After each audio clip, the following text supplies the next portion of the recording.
Hey, what's happening, YouTube? Subscribe today and welcome back to Free Friday. I'm working on an A-harp. Look at this one. Just picked it up on the road from Tom Halchak. Met him at a truck stop. Got some t-shirts. By the way, you can get t-shirts from Blue Moon too, right? But anyway, this is a nice one, right? It's kind of like my signature one, but it's got a Tom signature on it. So I kind of like that. Not everything has to do with me all the time. I had a 20-hour drive, left New Orleans last night, drove 20 hours. I just got to Key West. I'm in the band house of the Green Parrot, trying to bang out a Free Friday. The subject for today's Free Friday is probably too complicated for this particular video, like meaning I'm not going to have time to tab it out. However, it's really not about tab. It's about getting it in your head. So there's going to be a prerequisite, which is the 6th chord and 7th chord videos linked below. If you're new to arpeggiating 6th and 7th chords, which just means playing this stuff,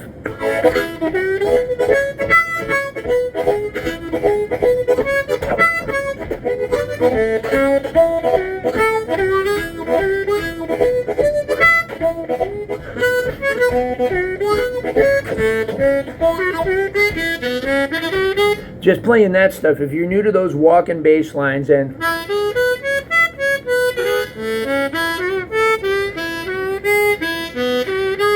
just go ahead and learn them down below and then come back to this video in a month or two or a couple of however long you take to practice. You know, a lot of people have been saying, oh, I've been playing since 79 or I've been playing since 72. The real question is, how many hours, right? And how many quality of minutes? How hard were you practicing during those hours? It gets finer and finer. And this one is tough. Okay, I mean, it takes time is what I mean, but it's one of the most fun and rewarding ways to make music spontaneous. You know, when they talk about great improvisers like Charlie Parker, or Dexter Gordon, or Dizzy Gillespie or John Coltrane, a lot of times they don't even say improvise, they say spontaneous composition. And that's really cool when you think about it, because when you listen back to some of those great solos, or even like Roller Coaster from Little Walter, it's like, wow, like, man, he's just making that shit up on the spot, right? So I'm going to give you some kind of tools so you can do that. I just sat down and started playing harmonica, and I was like, man, I don't think I've ever really talked about this. So what we're going to be doing is looking at first at a regular 6 chord. So 2 draw, 3 draw, 4 draw, 5 blow, 6 blow. I'll tab that out for you. Okay, now remembering, okay, that some of these notes have octaves not far apart. So that, for example, 4 draw, the 3rd note in the triad is also 1 draw.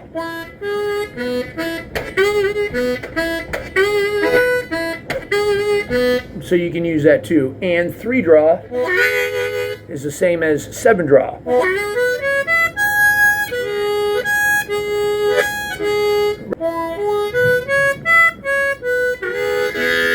Okay, what we're going to do is skip the note in the middle. So instead of going, I'm going to go straight up from 2 draw to 4 draw. Then I'm going to go down 1 to 3, and then up to 5 blow.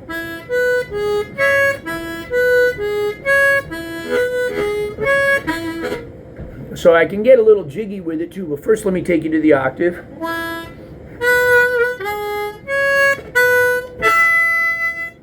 So anyway, you can figure it out.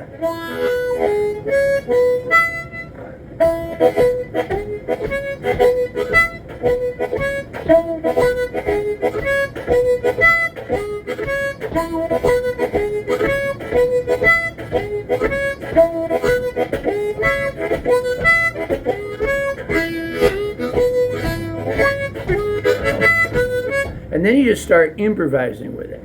what I want to do is try to move that to another chord. So here we go to the 4 chord in this blues. I'm going to do the same thing with that. Now I'm going to really have to think, especially at the first time that I'm figuring this out. Those are the first 3 notes, so I'm going to skip the middle one, go right from 1 blow to 2 draw, go down to the second one, and then go up to the 4th. Now I'm going to do that on this one.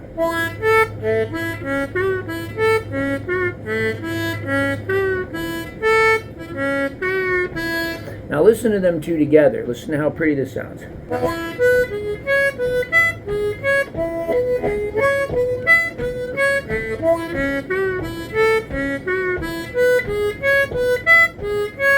Now 5 chord.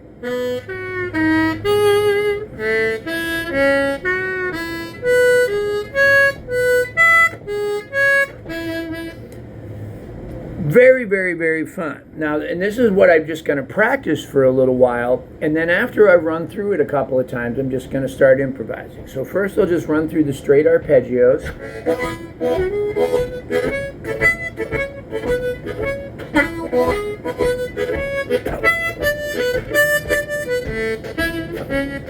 Little 7.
Now that may seem like a lot to learn at first, and it really is. And what you're hearing right now is, you know, a few years of practice on that, and me just having fun, even with the pressure of the camera on. I'm still losing myself in the activity. But it does take a lot of concentration, skipping these intervals and getting them right. The good news is that's just for practice. When you get on stage, if you don't hit a certain, you know, order of the intervals the way that you had in your mind, it may sound cooler than actually playing them correctly, right? So, you know, playing it perfect is for practice. And you might just make a mental note on stage of, well, when I get home, I didn't do what I wanted to do, so when I get home, I got to practice a little harder, right? But on stage, it actually may have sounded cooler that you didn't hit it completely congruently.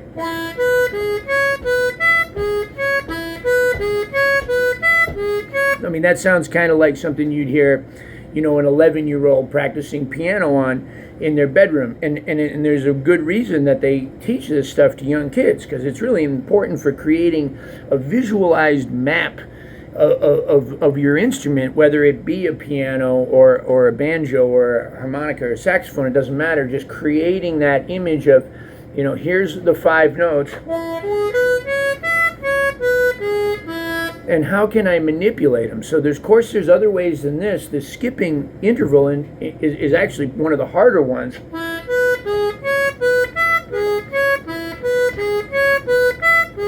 I could just climb up.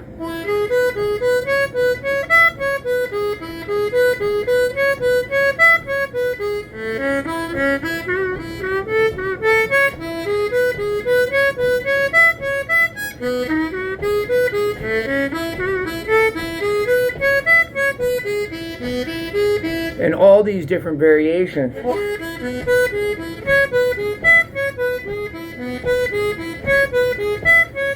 And all of them are really, really good to do, but this particular one requires a little bit of algebra in that you have to think ahead and skip X. You got to skip the one in the middle.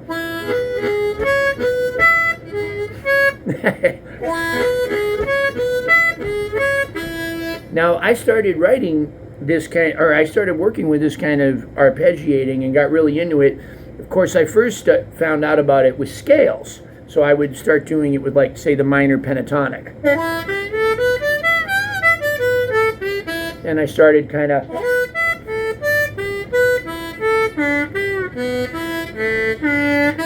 And I really liked the way that sounded, especially at, you know, in the middle of a song, I'd be playing like...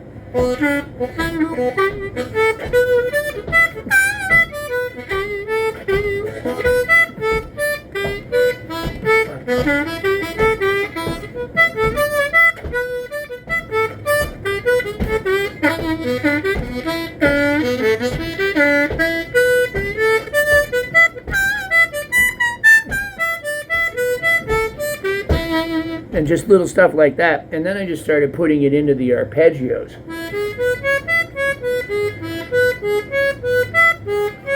And next thing you know, I was starting to write songs. I came up with this one. My buddy Joe Gelini, the drummer from Chawa, had a baby named Lucia. So I wrote this song, and it was just based on that. I was practicing.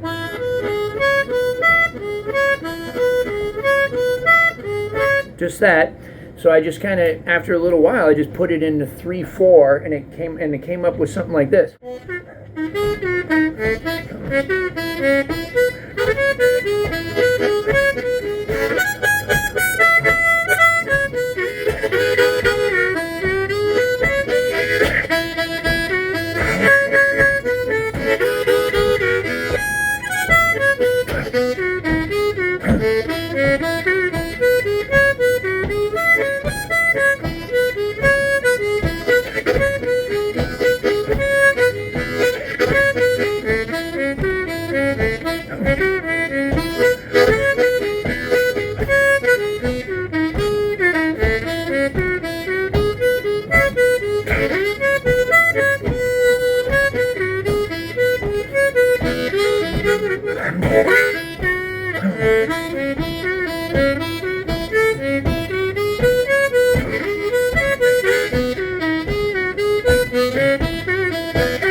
Anyway, I could go on all day, I really could, and it's so much fun. So I know this was a particular tough one, but it won't be tough for you if you go back and you study the videos underneath on 6th and 7th chord arpeggios.